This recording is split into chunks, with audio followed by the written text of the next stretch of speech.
zumbi é um problema das massas. Em outras palavras, é um problema social. É um problema de saúde pública que atravessa o indivíduo. Eu sempre achei legal monstros de carne famintos que tem nos filmes, histórias e até videogames. Decidi fazer o que todo mundo faz numa tarde de domingo: pesquisar o significado psicológico desses monstros. Eu vou começar falando sobre alguns contos antigos para ver que dá para fazer direitinho uma ponte entre esses contos antigos até videogames, como por exemplo Resident Evil. Fica no vídeo até o final que você vai entender. Em psicologia complexa, a gente pesquisa comparando histórias, que são fantasias humanas. Um conto que a Marie-Louise von Franz utiliza para falar de histórias de terror é um dos índios aqui da América do Sul, chamado Pernas Pontudas. O conto começa assim: dois irmãos caçadores ouvem um barulho estranho na floresta. O irmão mais velho insiste em ver e eles encontram uma festa cheia de gente. O mais velho bebe bastante, mas o mais novo recusa beber, desconfiado que são os sapos da chuva disfarçados de humano. Depois daquela noite, o irmão mais velho muda completamente. Quando eles vão acampar, ele coloca lenha demais na fogueira, então acaba queimando as pernas no fogo até virarem carvão. Depois disso, ele pega uma faca e raspa o resto de carne queimado que estava nas pernas dele. Começa a afiar os próprios ossos como se fossem lã. Ele começa a usar essas pernas de lança para caçar. Mas aí começa algo de estranho. Ele começa a ficar tirânico e não deixa o irmão mais novo sair da cabana. Mesmo assim, o mais novo tenta fugir. E quando o Pernas Pontudas vai atrás, ele não consegue mais distinguir o irmão de um cervo. Ele confunde o irmão dele com o cervo, vai lá e ataca o cervo. O irmão mais novo foge, avisa a tribo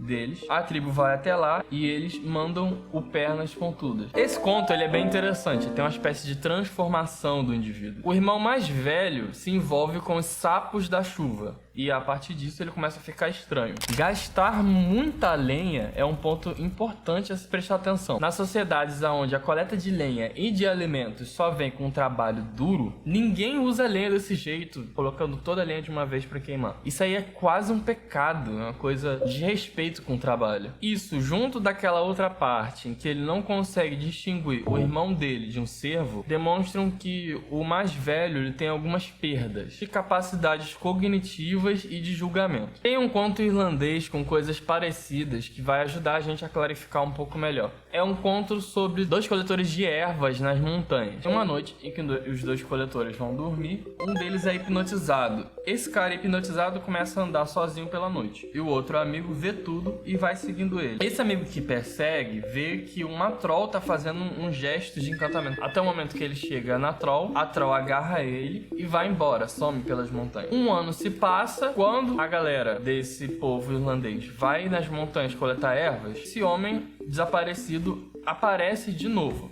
Ele tá mais reservado, mais calado. As pessoas perguntam pra ele: em que você acredita? Ele responde: em Deus. Mais um ano se passa, as pessoas vão coletar ervas e ele aparece de novo. Só que ele tá com uma aparência mais grotesca, assim. As pessoas fazem a mesma pergunta. Dessa vez, silêncio total. No terceiro ano, ele aparece de novo, só que dessa vez ele tá transformado em um duende. Ele tá com uma aparência horrível. Ele assusta todo mundo. Mas aí uma pessoa no meio da multidão acaba tendo coragem e vai lá perguntar pra ele: em que você acredita? Daí ele responde: eu acredito em Trunch Trunch e nos duendes das montanhas. E daí ele simplesmente desaparece para sempre. A gente pode ver que esse tipo de história não é incomum. Ela aparece em culturas muito distantes uma da outra. E nesse caso, o homem não perde bom senso e as capacidades de julgamento. Ele perde a fé em Deus, que é uma característica da cultura europeia específica. Existem diversos outros contos de diversas outras partes do mundo que demonstram esse tipo de situação. Essa coisa do indivíduo ser tomado por algo, de repente ele começa a agir como um demônio, como um bicho, como uma criatura. Em psicologia complexa, nós chamamos de luminoso toda condição que independe da vontade consciente. Ela simplesmente acontece com a gente. E por isso essas coisas carregam mistério, terror, fascínio. Tudo aquilo de sobrenatural, sobre-humano com aspecto mágico, fantasmagórico ou monstruoso. Em outras palavras, são representações que estão no limite das coisas da nossa realidade comum de ser humano. Nós chamamos de possessão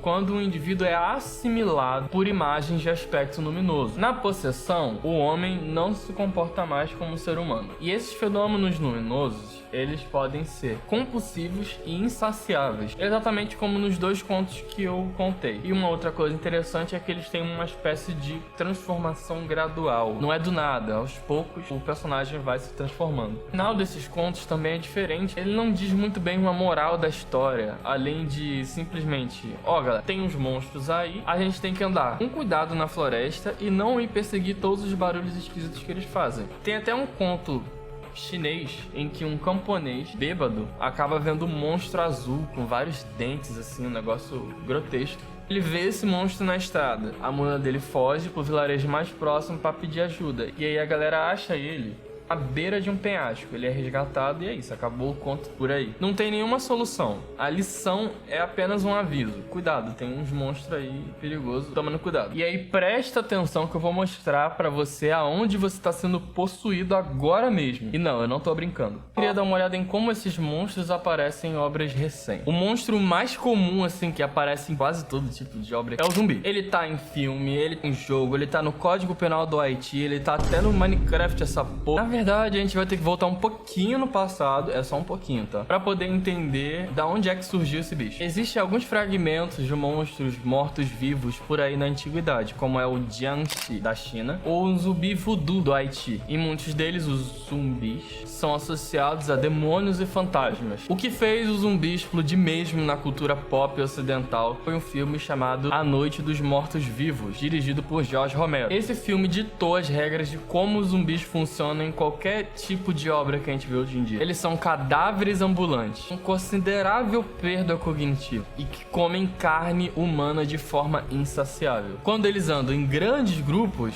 fazem um estrago enorme. Basta um tiro na cabeça, bem no meio da testa, pra matar um deles. E uma coisa muito importante, agora, ao invés dos zumbis estarem ligados a fantasmas, eles estão ligados a substâncias químicas. Isso é muito importante e eu já vou falar sobre isso. No Resident Evil, um clássico de zumbi, os zumbis são resultados de um vírus chamado T-vírus. É possível encontrar vestígio do processo de transformação daqueles que foram infectados pelo vírus. E eles se parecem bastante com os contos de fada que eu mostrei lá no primeiro vídeo. Investigando uma série de assassinatos canibais, um time de forças especiais é perseguido por criaturas monstruosas e acabam se refugiando dentro de uma mansão. Daí eles percebem que a mansão não era um lugar tão seguro assim, porque ela também tá cheia de zumbis, ela tá cheia de monstros, muito zumbi. Aí agora a revelação, spoiler do jogo de mais de 20 anos. Mais tarde a gente descobre que aquela mansão, na verdade, era uma fachada para os experimentos da Umbrella Corporation, que é uma empresa farmacêutica que estava tentando desenvolver armas biológicas e formas de fazer eugenia. Que transforma as pessoas, não são espíritos, é o T-vírus. Outra coisa que é bem interessante também é que a solução do primeiro jogo é bem parecida com os outros contos de fada. É fugir da mansão e explodir tudo. Destruir o laboratório subterrâneo que tem lá.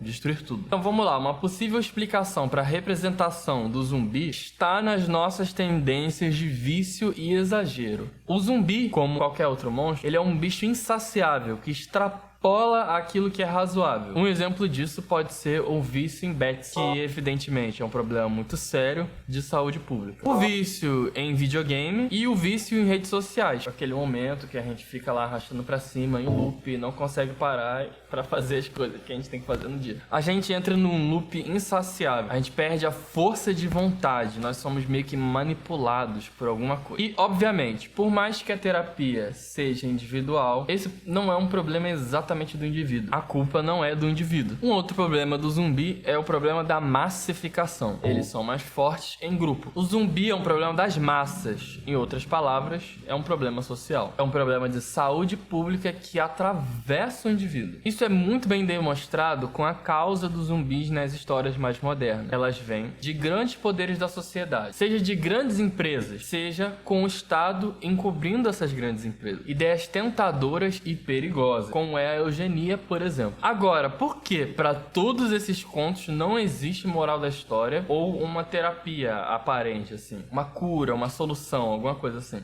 Eu não sei responder exatamente o que é. Na verdade, eu queria saber o que é que vocês acham. Então, se você tiver alguma coisa em mente, comenta aqui embaixo, por favor. Eu quero saber.